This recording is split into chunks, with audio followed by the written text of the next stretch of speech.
Well, hello and welcome to today's webinar, Concrete Tough, Are You Tough Enough?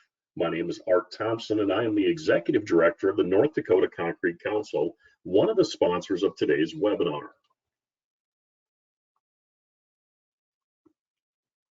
This webinar was developed cooperatively by concrete-related associations from Minnesota, North Dakota, South Dakota, and Wisconsin. The goal of the cooperative effort is to bring greater awareness of cast-in-place concrete to the design and construction communities via quality continuing education programs. Before we get started, I would like to go over a few tips to make it easier for you to participate in today's webinar. We've taken a screenshot of an example of the attendee interface. You will have the opportunity to submit text questions by typing your questions into the questions panel on the control panel. You may send in your questions at any time during the presentation. We will collect these and address them at the end of today's presentations. You can download a PDF of the presentations via the handouts section on the attendee pane. A copy of the presentations has also been posted to the webinar archives on the Minnesota Concrete Council's website. Attendees who have fully participated in today's webinar will be issued a certificate of attendance for 1 hour. A link to this certificate will be emailed to you within 10 business days. Before I start the formal presentation, I would like to tell you about another webinar that will be held May 20th at 8 a.m. Central Time. Jason Kruger, concrete pavement consultant at the Wisconsin Ready Mixed Concrete Association, will present overcoming concrete pavement objections. During the webinar, Jason will review concrete parking lot features and benefits and give suggestions for addressing common concrete paving misconceptions. To learn more or to register for any of our upcoming webinars, please check your email or visit any of the sponsors' websites. Our first presentation today is going to be a brief overview of a new program that is coming to our upper Midwest, North Central region here. The Concrete Industry Management Program was first developed in 1996 at Middle Tennessee State University, and it was developed to identify and train the next generation of leaders for the concrete industry. This is a 4-year degree program focusing on developing students with enhanced technical, communication, and management skills, again, for any of the concrete industry, our suppliers and partners and contractors. The students who go into the CIM program will graduate with a Bachelor of Science in Concrete Industry Management and will minor in either business administration or marketing. In 2012, the CIM program expanded to include an MBA in CIM, also at Middle Tennessee State University. Since its inception, the program has expanded to 3 other locations, the New Jersey Institute of Technology, Texas State University, and California State University, Chico. If you look, there is a large area of the country that doesn't have a CIM program in close proximity. And that is what we're here to announce today. To date, the CIM program has had more than 1,400 students graduate. And what is interesting to us is that 82% of these graduates are still working in the concrete industry. When you look at the national average for all other degrees, it's just 28%. So what this shows is that students who get into this program really like it and stick with it. And we have a number of examples of students that have started out in entry level or low-level management type positions and have moved up the ranks and are now in senior leadership positions. For the graduates that come out of the program, there's nearly a 100% placement rate. I believe last year, the graduates that came out of the CIM program universities had a minimum of 6 job offers each. So they are highly skilled and in great demand and have no problem finding quality employment after graduation. If you would like to learn more about the program, review the curriculum, look at the annual report, there is a variety of resources available at concretedegree.com. As I mentioned, and I showed you on that map, there's a large area of the country that isn't very close to where the CIM programs are currently located. And for a number of years, there has been a push to try to find a prime university that could host the program for the North Central region. 2 years ago, the North Central Region Patrons Group was formed basically to look at the economic feasibility of funding a program in our area. How the program works is the region patrons are responsible for raising a minimum of $100,000 a year for the first 5 years to help the program start up. And then after that, there's additional funding requirements to provide scholarships and program incentives and upgrades in the years following the startup period. The National Steering Committee also pledges $100,000 a year for the first 5 years and provides additional funding in the years after. So in total, it's a $1 million commitment to get this program up and running over 5 years. And so finding the right university and the right partner is something that the CIM program takes very seriously. In the North Central region, Thor Becken of Semstone led our patrons group. After we had received enough pledges, we developed a site selection committee to evaluate regional universities. We reached out to a number of universities and had 5 universities express interest in the program. We developed a regional site selection committee that went out and toured all 5 locations, spent quite a bit of time on each campus, going through a very detailed list of questions and reviewing their lab facilities, their campus facilities, proximity to industry, past experiences with public-private industry partnerships and things like that. All 5 universities had their pros and cons, and our job as the regional site selection committee was to narrow it down to 2 to 3 finalists, and that's what we did. After that, the regional patrons group and members of the National Steering Committee took our recommendations and interviewed and toured the top 2 candidates. And based on several factors, the decision was made to award the CIM program for the North Central region to South Dakota State University in Brookings, South Dakota. If you're unfamiliar where Brookings is, Sioux Falls is in the southeast corner of South Dakota. Brookings is approximately 60 miles north of there, just on I-29, right near the South Dakota and Iowa border. A little bit about SDSU. It is the state's largest and most comprehensive higher educational institution, right around just under 12,000 for student enrollments. They offer a variety of majors and specializations. They do have a very strong business and management program. They currently have the Jerome Lohr College of Engineering, which houses civil and environmental engineering, and also construction and operations management. The university in recent years has done a lot to update its facilities.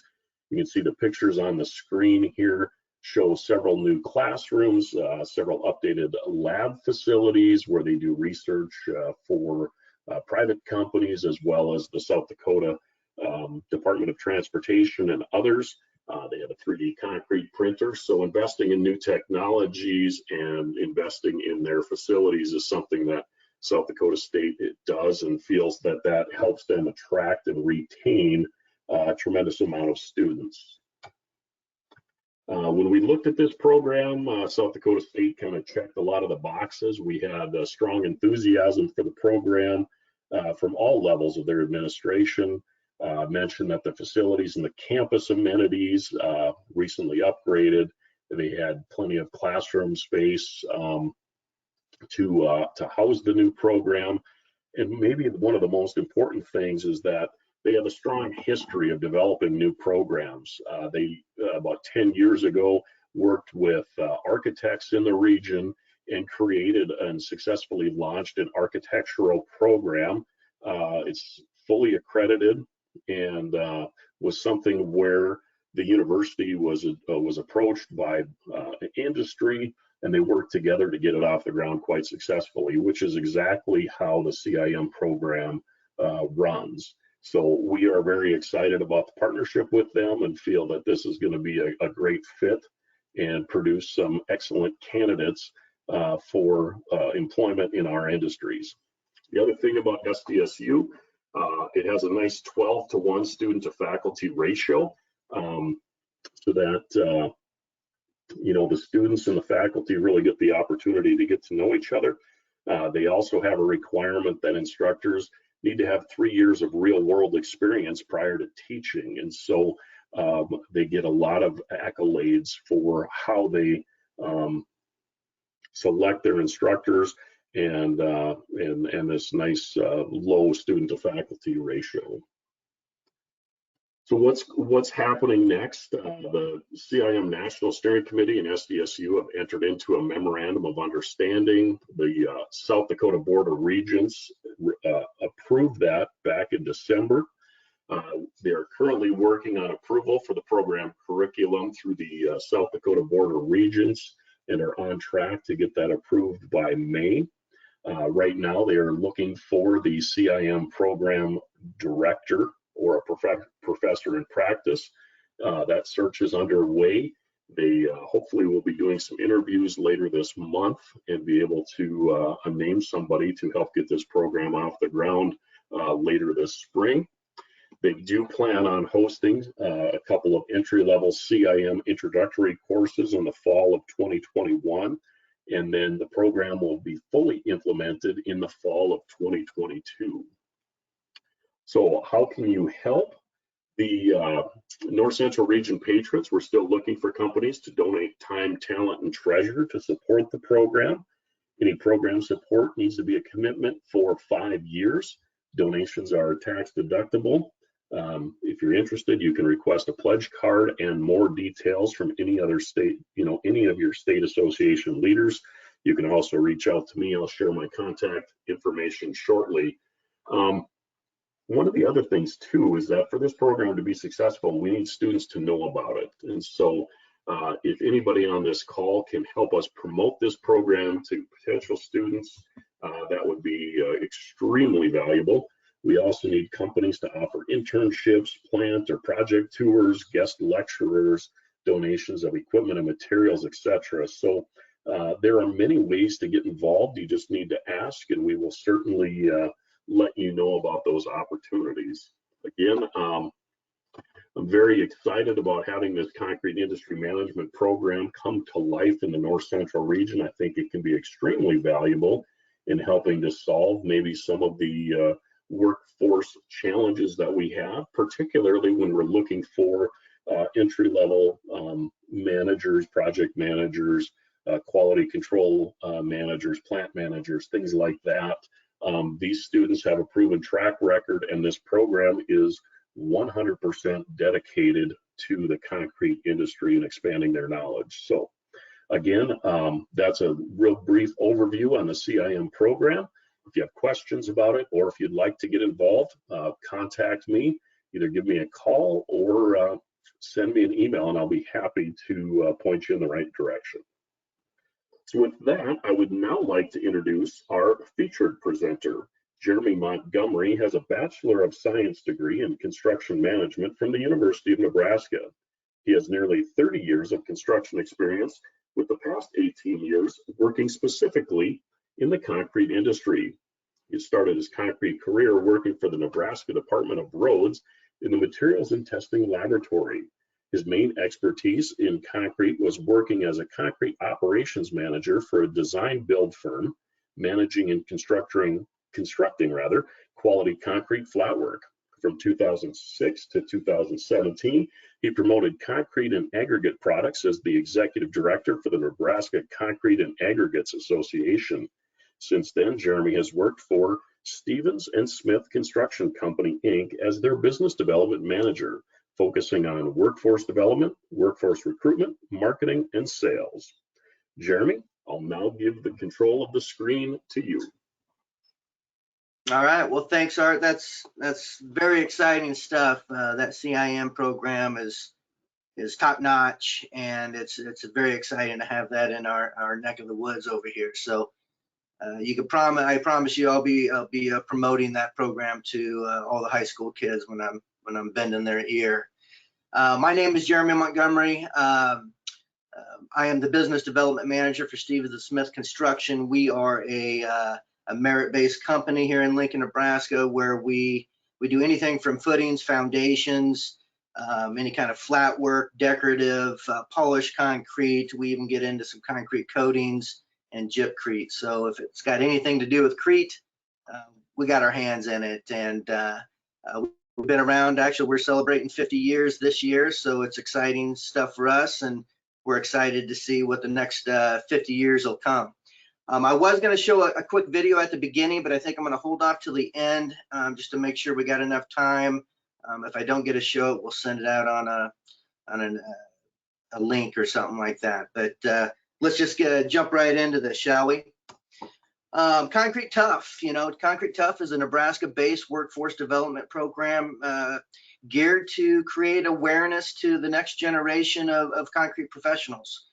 We started this campaign back in 2014, and I have a little podcast where we started interviewing people in the industry, to kind of put their stories out there, kind of put them up on a pedestal. And it just seemed like the repetitiveness of our discussions trying to get people into the industry just seemed to be very difficult and tough. And so at one moment I said, how are we going to get people recruited in the industry when all we do is talk about how hard it is and how demanding it is? Well, we came up with this logo, Concrete Tough. Actually, the true name is hashtag Concrete Tough. And if you go on social media and you search for that hashtag, you'll see a lot of the things that we've been doing here locally to promote more awareness of what our industry has to offer. And so we've done a lot of things from career fairs to in-person presentations to high schools, and a lot of other different stuff that you'll see today. And I hope that what I show you today will spark a little bit of interest, spark a little bit of energy for you guys locally to get out and get some things done out there. Hey, Jeremy. Yes. Jeremy, this is Art. I don't want to interrupt. I'm just seeing a blank white screen. I was just wondering if any of our other attendees are seeing that as well. If your slides are available, they're not coming through. Gotcha. Well, let's change that. There we go. There you go. Well, that was the picture that I was on, and it would have made a lot more sense had I been knowing how to work this thing. But okay, we have it now.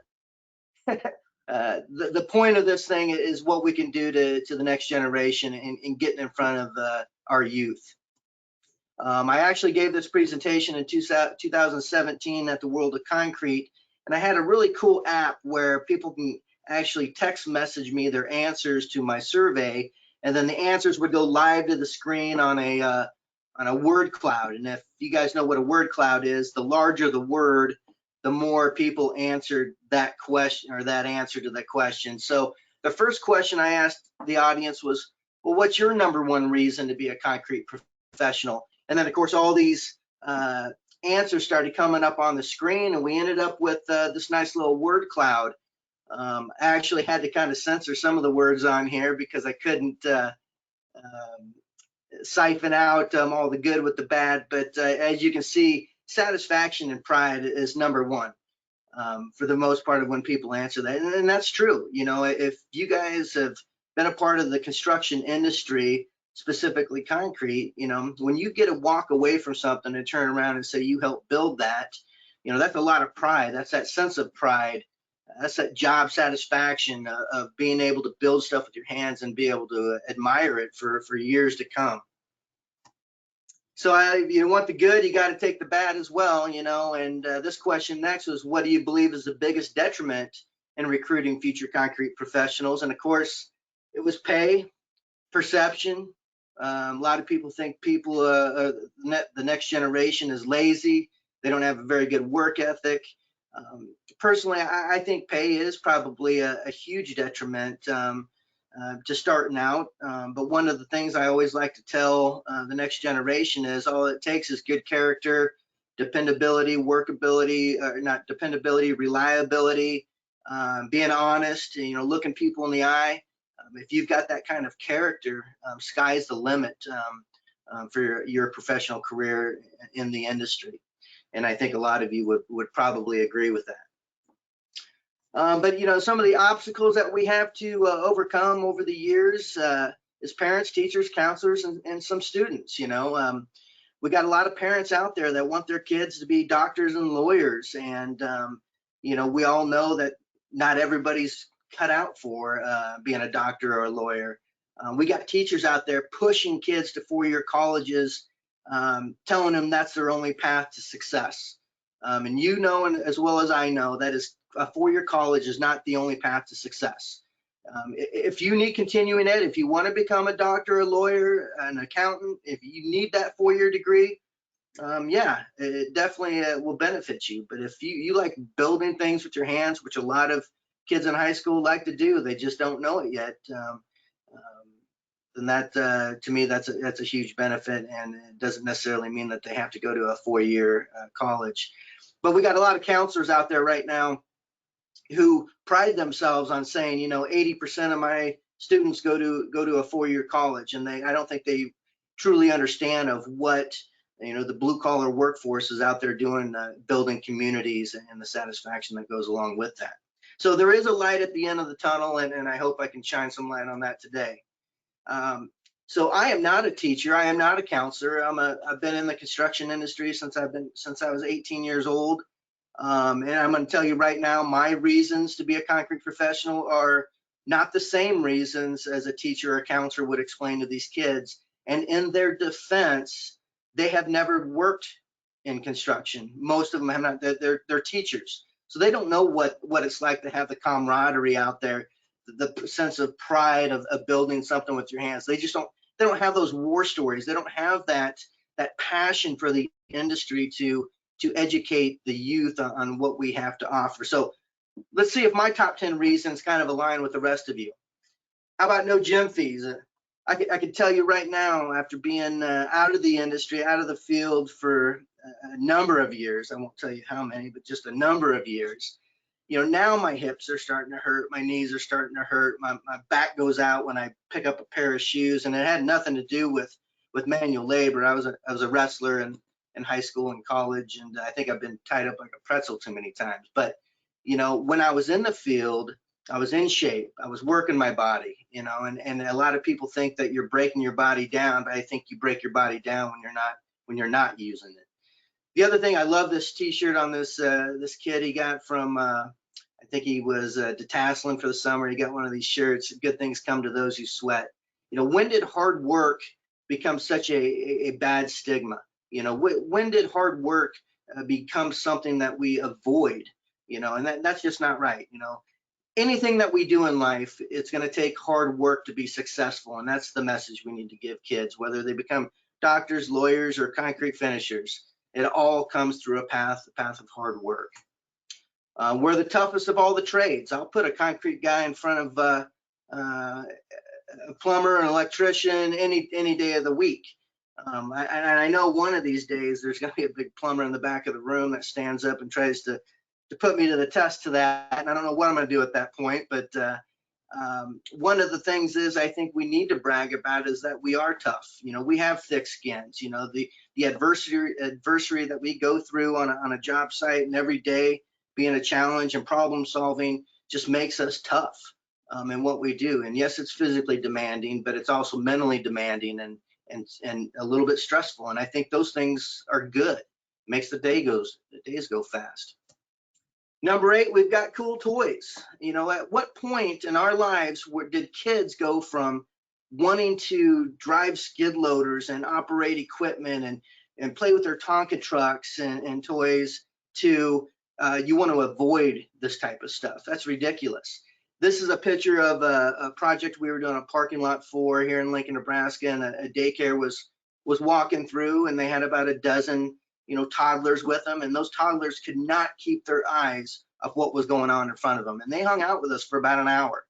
and they just thought what we were doing was so cool. But I'm not sure where the disconnect happens between youth and high school, but somewhere down the line, they think construction is something that you only fall back on when you can't succeed at anything else. And again, I think most of us would disagree with that. Number 7, every day is a different day. I personally, I could not go to a cubicle every day with the same 3 or 4 walls, the same pictures hanging from my office, the same computer screen. I just couldn't do that for 8 to 10 hours a day, 5, 6 days a week. That's not for me. But when you're doing construction, every day is different. You're on different job sites. If you're on the same job site, that job site is ultimately changing every day, and every day is just different. I think that's something that we need to promote. Number 6, we have an office with a view. This is a picture pouring a helicopter pad on the top of a hospital in Omaha, Nebraska, that actually a colleague sent to me, who's now our competition, but he's seen this presentation before, and he's like, hey, how about this for an office for a view? And I think the guys and gals that are on the top of this building right now, taking that view, probably take that for granted. But how cool is that view if that's your office all day long? Beautiful. Number 5, we've got the best people in the industry. If it wasn't for about 3 to 4 mentors in my industry, I would not be in the position that I am today. And because of the things that I've learned from these people, I now take those characteristics and those character building skills, and I try to instill that in people that I now mentor and that I now lead. But one of the things I think we forget about the most in our industry, we do a really good job, buying new equipment to make us more productive, upgrading our tools. But one thing I think we've kind of forget is that we need to invest in our people as well. Our people is the core of what we do, and here at Stevens & Smith, that's what we've been starting to do. Number 4, it takes a lot of pride. I said that earlier, and that was the number 1 answer at the World of Concrete was pride. That is their number 1 reason of being able to build something, be able to walk away and say that you helped build it. I can tell you right now, my wife and kids are sick and tired of me passing these jobs all the time here locally and saying, hey, I helped build that. Or every time we pass a building, I tell them a story, and it's always the same story. And yeah, they're sick and tired of hearing it, but that's that pride that's coming out of there, coming out of my voice. Number 3 is opportunity. One thing that I don't think many people realize is that all it takes is those good characters, character building characteristics in a person that is going to create a lot of opportunity for you.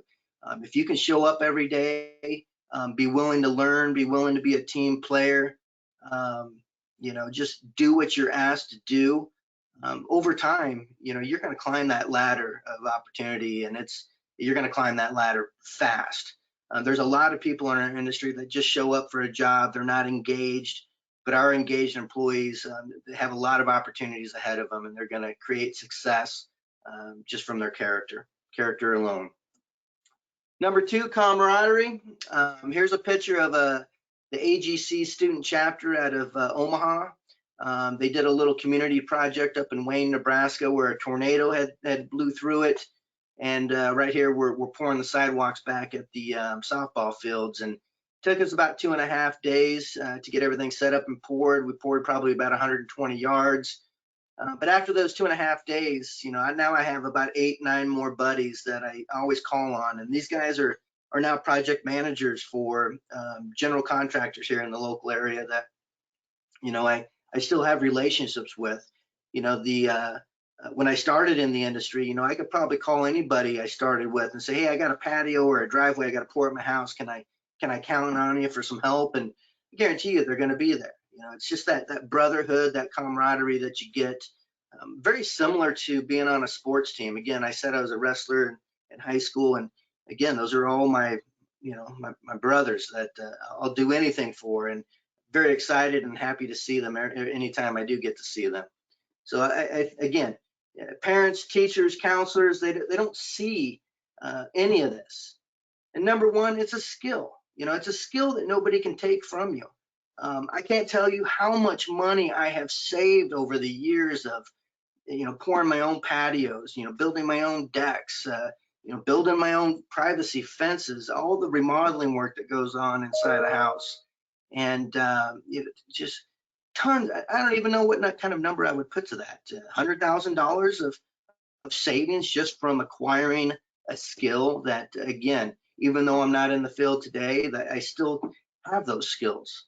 And again, I think in the future I might change that number 1 to pride, and put skill being number 4 and swap them around a little bit. But either way you look at it, and it's really in no random order or no specific order. But I think most of you on this call, if you work construction, you would agree with at least 9 out of 10 of those. So in my opinion, the thing that we need to do is we need to create awareness, which I'm going to show you today what we've been doing. We need to recruit. We need to, once we get them, we need to formally train and educate that workforce, and that's going to cause a lot of retainage. I got 2 slides at the end of this presentation talking about culture, which could be a whole nother webinar. But again, I think culture is the number 1 key to retaining our workforce. And then again, you got to repeat it all. It's something that you can't do for a number of years and just think you're going to stop and the problem's going to be solved. It's continual improvement of creating awareness, recruiting, training, educating, all that good stuff. First, I'd like to talk to you a little bit about Build Our Nebraska. This was kind of the starting point of my journey of career awareness and career recruitment. Something called Build Our Nebraska, and it's where 8 different trade groups got together. We all threw money in the pot to rebrand the industry, and our focus is parents, teachers, and students. Those are the 3 things that we got going on. And originally, when we started this in 2014, the money that we raised went to all these videos highlighting electricians, plumbers, heavy highway professionals, concrete finishers, drivers, technicians. We just got a lot of videos out there on YouTube right now that kind of promote all those different crafts. Something else that we do with Build Our Nebraska is the website. It's got a lot of good resources. So anytime I'm in front of some high school kids, I turn them on to this Build Our Nebraska website, and I just took a screenshot of what one of those pages look like on an education. So let's just say we've got a student out there that has an interest in construction but doesn't quite know where to go. They can go to buildournebraska.com and they can see all the different types of apprenticeships that are offered, all the 2-year colleges that offer different construction technology type courses, and then they also any 4-year colleges in Nebraska that offer construction management degrees are also listed on there. And you can click on these links and it'll take you straight to the college's website for more information. But what a great resource for youth who don't quite understand or quite realize where they want to go yet, and just a lot of good resources here. Something else that Build Our Nebraska did was they hired a marketing firm to do all the social media. So we do have a Facebook, a Twitter, and a YouTube account out there, again, spreading the messages of what we have to offer. Something along that came with those Build Our Nebraska coalition was we started doing 6 construction career days across Nebraska every year. So we would pick all the select the locations where anywhere where there was a 2-year college that offered some type of construction degree, and we would bus in all the local students around that area. There would be anywhere from, I've seen it from 400 or 500 kids to over 1,000 students, and they would go around all these different trade stations. Our station was obviously called Concrete Tough, and we would actually have them get a wheelbarrow from an actual ready mix truck. They would strike off the concrete, edge it, float it, edge it, and strike it off, and be able to play with the concrete. And the whole time I'm standing above them, yelling at them just like it would be in the real world, and having just a lot of fun with the kids. And every time we did one of these, they always had to take a survey on which survey they enjoyed, or which station they enjoyed the most. Of course, it wasn't Concrete Tough. It was always some kind of heavy equipment operator station, like a mini excavator. They always thought those were pretty cool, or a skid loader, but we were always number 2. And that's because we just had a lot of fun with the kids, and to me, personality and acceptability when these kids come to your station, just getting them involved and getting them their gloves and their PPEs and tell them to go grab that wheelbarrow, and if they spill that concrete, they owe you a 12-pack of Pepsi that is, right? Here's a nice picture of some females. These were the most active, aggressive, assertive females I've ever had come to my Concrete's Tough station. I love this picture. I mean, as soon as I said, go grab a wheelbarrow, they did not hesitate. I think all 4 of them fought over that wheelbarrow, where typically I got to really kind of egg somebody on to grab that wheelbarrow and go get us a load so we can start striking off the concrete. But we definitely need more women in the industry. Matter of fact, our head flat work department put that on my plate and said, I want a female finisher, so go out and get one. And so, you know, that's what I'm trying to do, is come out and just recruit more females into the industry. And again, just another picture of all these different locations and what we do. I know it doesn't sound like much to pour a 4x4 or a 4x8, but you only get about 40 minutes with these kids when they're rotating stations. So I think what we do there is really good, because we just show them the tools that we use. We show them the process of pouring concrete. We take them a tour around the truck to show them what a day in the life of a driver is. And just, again, expose them to what our industry has to offer. Here's another construction career day. Now, this is one that we actually, myself, helped put together through the Home Builders Association in Lincoln. I realized that Lincoln did not have a construction career day going on, which is Lincoln is the 2nd largest municipality. And so we actually got with the Skills and Technical Science Director for Lincoln Public Schools. We got them on board to have a construction career day. Of course, this is all pre-COVID. 2020 really screwed up a lot of things for us, but hopefully this fall, we can start getting back up doing this stuff. But the last time we had this was in 2019. And again, had a lot of different stations of different construction trades out there, anything from the electrical to heavy equipment operator to concrete to roofing, lots of skid loaders kids can get in. The electrical guys had a boom truck where the kids jumped up in the bucket and they took them up 30 feet up in the air. That had a long line to it. But again, just exposing people to what the construction industry has to offer. And of course, if you guys are interested in doing this, I'll show you a slide here in a little bit where you can actually, it gives you a little guide on how to start a construction career day. But we've got these Concrete Tough banners all over Nebraska. They're 6-foot by 4-foot banners that I tried to get into a lot of the wood shop classes, the 2-year colleges out there. And of course, if you scan this QR code on our banner, it takes you to the video that we'll show here at the end. We also came up with these posters. These are 13-inch by 19-inch posters. My goal was to have these in every high school in the state of Nebraska. I've utterly failed at getting them in every high school, but I think the last time I counted, I had them in 80-some, almost 90 high schools throughout Nebraska. Again, just posting it in their hallways or in their classes, just to show them what we have to offer. And if you're interested in trying to host or conduct a construction career day, get on Google and Google how to host a construction career day and look for this article by Kimberly Hegeman. She does a really good job outlining and using a timeline frame of what you should do to try to put one of these things together. And they're not that hard. The only thing I would suggest is making sure that you have the students to attend. The first year we tried this, we tried it on a Saturday, and we tried to get kids and their parents to come, and hardly anybody showed. Well, we did have some people show, but we had a whole parking lot that seemed a little bit empty.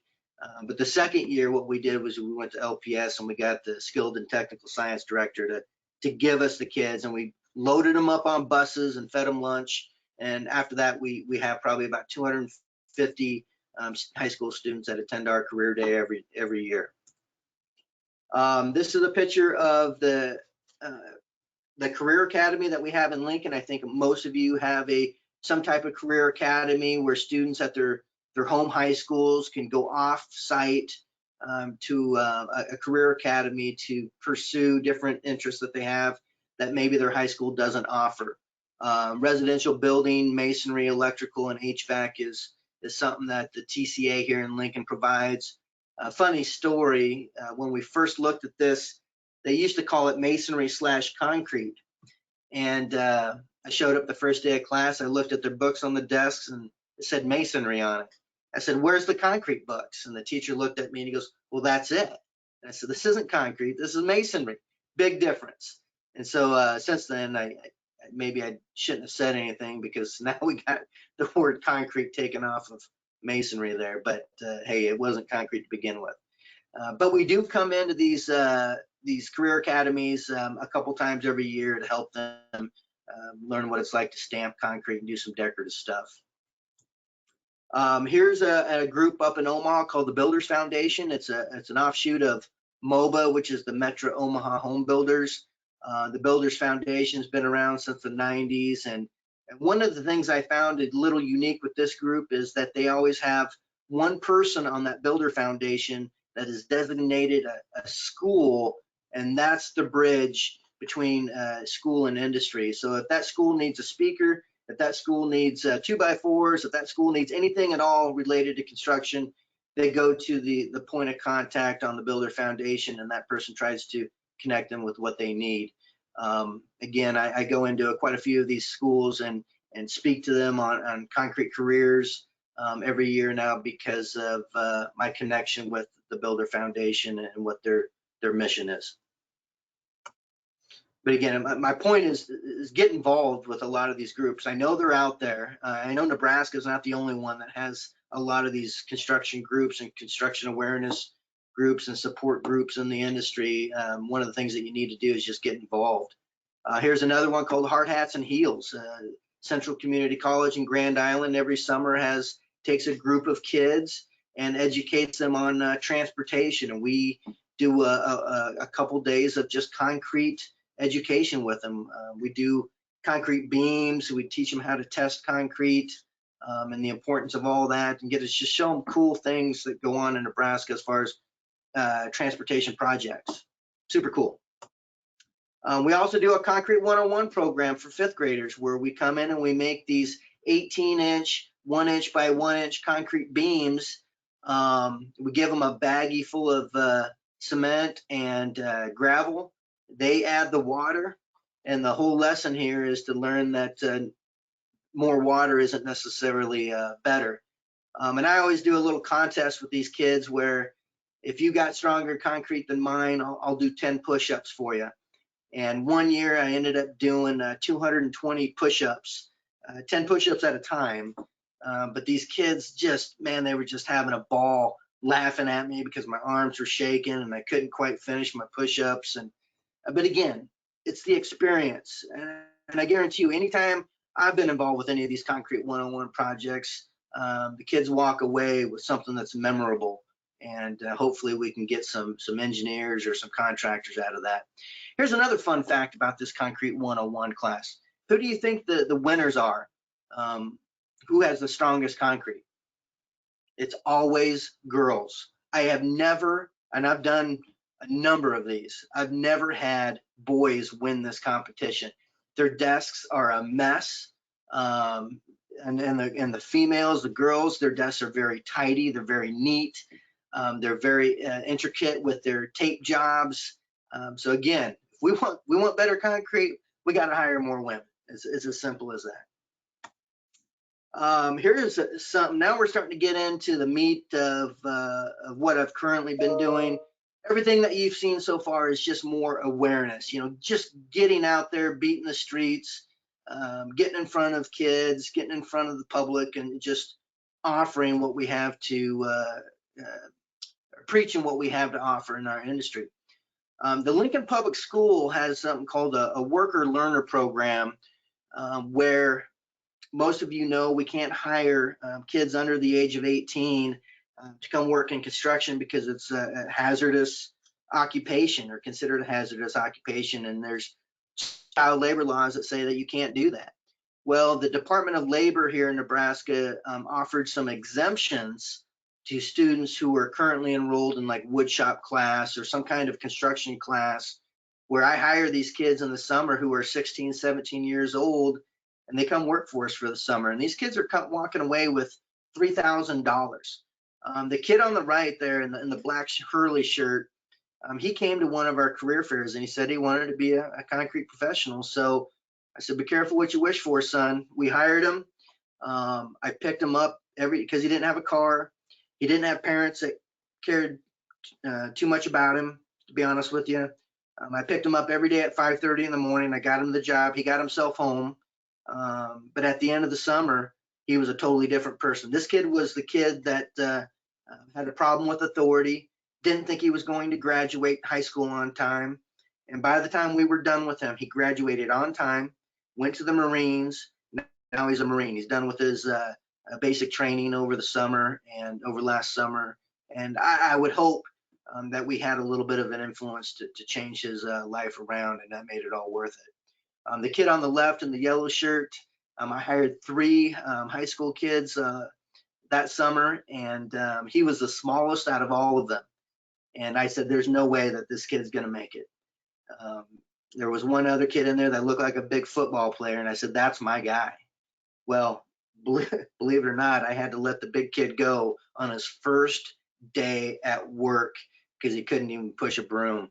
And this kid here in the yellow shirt never opened his mouth, worked his butt off. And I gave him a bucket full of tools. And I said, if you're still with us at the end of the summer, you can have all those tools. And I thought for sure I was getting my tools back, but I didn't. And I'm glad that I didn't. And that kid walked away with $3,500, bought himself a nice truck, and bragged all his kids who didn't do anything all summer long but play video games. Great. These are 2 great success stories of having influence just by going out there and recruiting. We also started an apprenticeship program here at Stevens and Smith. We're the only Nebraska federally recognized apprenticeship program for a concrete craftsman. We didn't call it concrete finisher. It's only a 2-year program. It kind of goes through a lot of the basic stuff, but we are federally recognized as an apprenticeship program here. And I'll tell you what, the first year went really smooth. The second year, I kind of ran out of a lot of material, and it's a learning curve here. But again, the second time we run through this apprenticeship, it'll be better than the first, and the third will be better than the second. So we just need to stick with it. We also do a lot of workforce development stuff in-house. We have in-house print reading classes and different types of training programs. Again, if you're having issues hiring people, why aren't we spending the time and the money to train our own workforce? We've got so many people out there right now that are just eager to climb that ladder, that are wanting more money. And so we need to give them more responsibilities, but in order to do that, they got to be properly trained. So print reading training is something that we do in-house. Something else that we do in-house is a leadership class. I teach leadership to some of our guys in the field. We usually get a class of 10 people.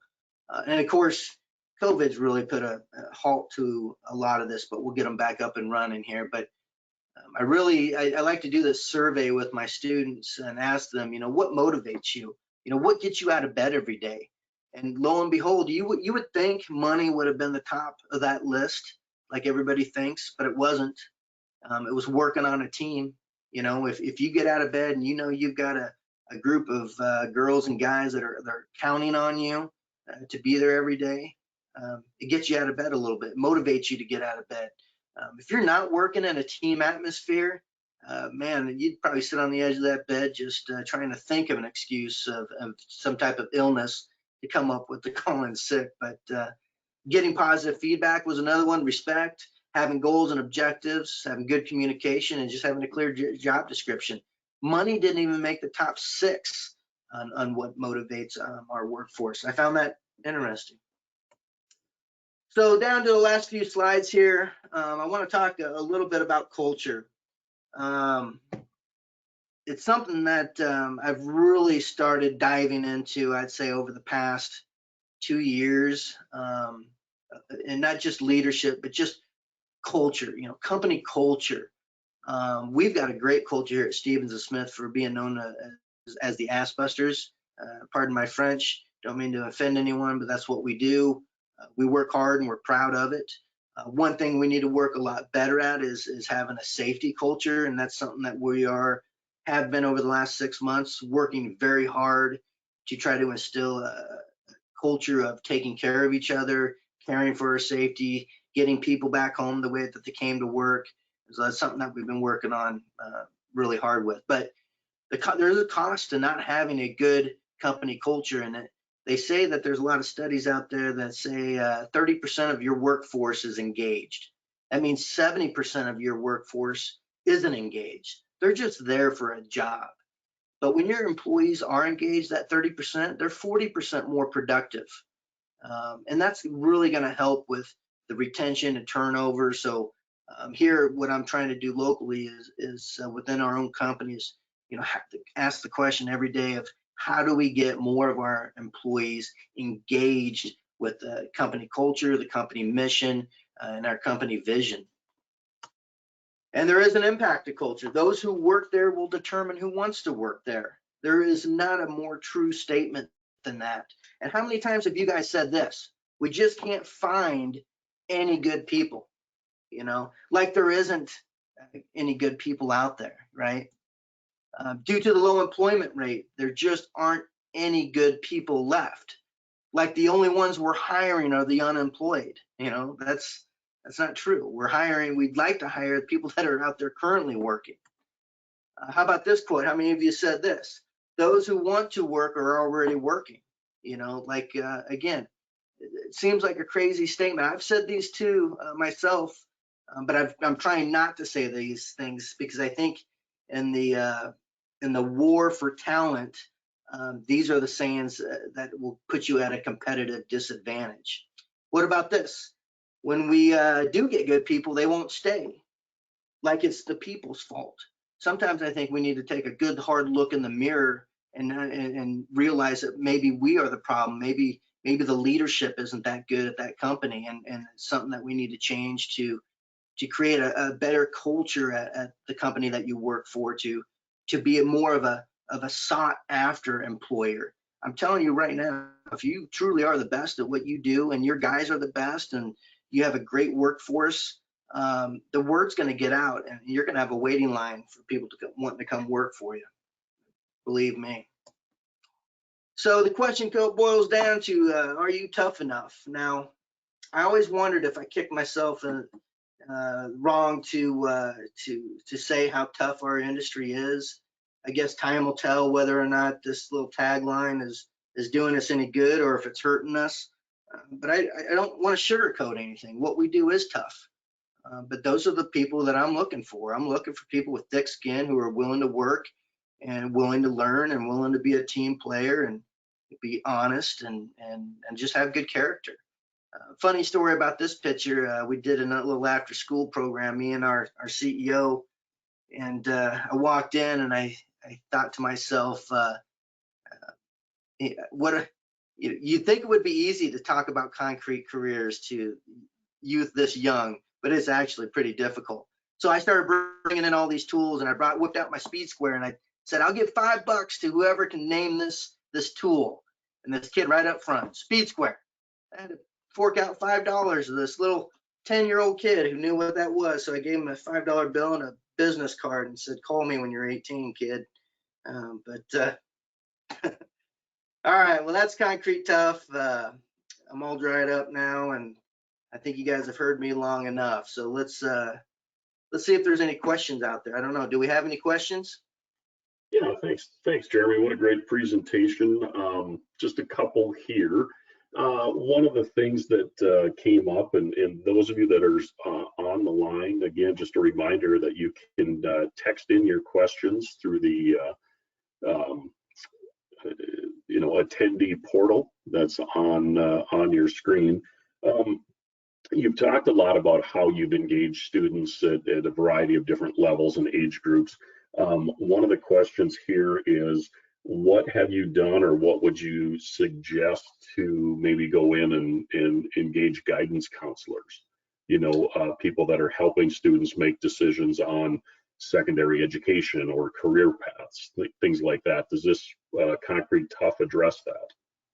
Well, the Home Builders Association of Lincoln, that I'm the chairman of the Careers and Construction Committee, just like that Builders Foundation group, we have somebody on our committee that is tied in and connected with every STS, skilled and technical science teacher in Lincoln. So we get in, of course, this year was all Zoom. We did Zoom presentations with the teachers and stuff, but it's just a matter of building a relationship with your local schools, with your local ST. I don't even know, do you guys call them STS? I don't even know. Here it's skilled and technical science. It's the politically correct way to say shop class, I think. But again, it's just a matter of taking time to reaching out to these teachers. I will say, 7 out of 10 times when we reach out, we never hear back from them, but they got a lot of things on their plate, so just stay in front of them. And again, they'll let you in. That's one thing I think that's changing over the years. I said at the beginning, you got teachers and counselors pushing kids to 4-year colleges. Over the last 5 years, I've seen a lot of counselors change their minds. I've had a lot of counselors invite me in to speak to their schools on construction careers. So I think that stigma is changing. Sure, and maybe that's to the point too, where you talk about a lot about the culture of your company and building that. Maybe provide a little bit more detail on how that process is an evolution. It just doesn't happen overnight. Yeah, and this is not going to happen overnight. This is going to take a generation to fix. Everything I've said, building culture to recruiting to creating awareness, it is not going to happen overnight. It is something that we need to keep focusing on year after year after year, and it just needs to be continual. I forgot to mention on the question before, the Builder Nebraska, again, that group specifically invites Department of Education to their meetings every month. So not only do we have industry sitting around a table, but we also have the Department of Labor, the Department of Education. Who else do we have in there? That decision makers that actually give us the contacts to all the STS teachers so that we can reach out to them. And again, our newsletters go directly to the teachers. So again, it's just getting information in front of them. So I'm sorry I didn't mention that on the first question. Okay. And then probably just one more for you here, Jeremy. What do you see or what have you found to be one of your best retention tools? It's one thing to go out and have to get new employees, but you mentioned the importance of keeping, the workers that you do have, the employees, the team members. What do you see as one of your, number one, number two retention tools? Culture, having a supervisor that understands culture, that understands people, that cares for people. If you are able to get on a good crew that has just that positive energy, that is motivated, that is, I think, to me, one of our biggest retentions. You can always tell the supervisors who don't have that because they have people come and go.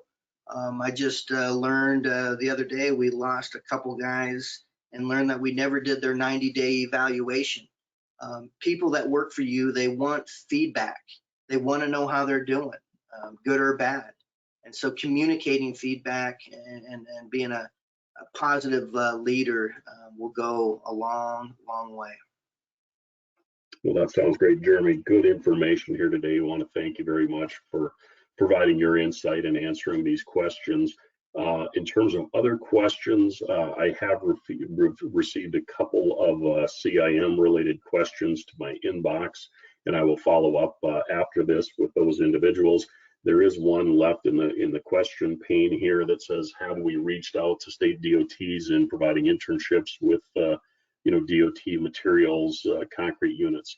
I'm assuming that one is related to the CIM program, and we have not done a full in-depth invite to the surrounding states DOTs quite yet. We are planning on presenting at the Upper Great Plains Transportation Institute program conference in October, which is going to be down in Sioux Falls. Once we get the program director hired here, hopefully later this spring, that person will take a great deal of time and energy reaching out to a number of stakeholders, including DOTs, to let them know about the program and about internship opportunities. Real quick, Jeremy just had one last question pop in for your contact information, telephone, email. Was that on your last slide? So if they download the presentation, they can get it? No, it's I did not put any of that in there. Can we share that with the group? Can I do that now, or can we send it out? Yeah, or I don't know how to... we can send that out afterwards. Maybe just get that to Margaret, and she can send out both our contact informations again here. All right, with that, we want to be mindful. If you can't find me on the internet, you're not looking. All right. Well, thanks again, Jeremy. Thank you to all of our attendees for being here this afternoon. Just a reminder that you should receive an email with a link to your certificate of attendance within 10 business days. On behalf of the sponsors of today's webinar, thank you for joining us and have a great rest of your afternoon. Thank you.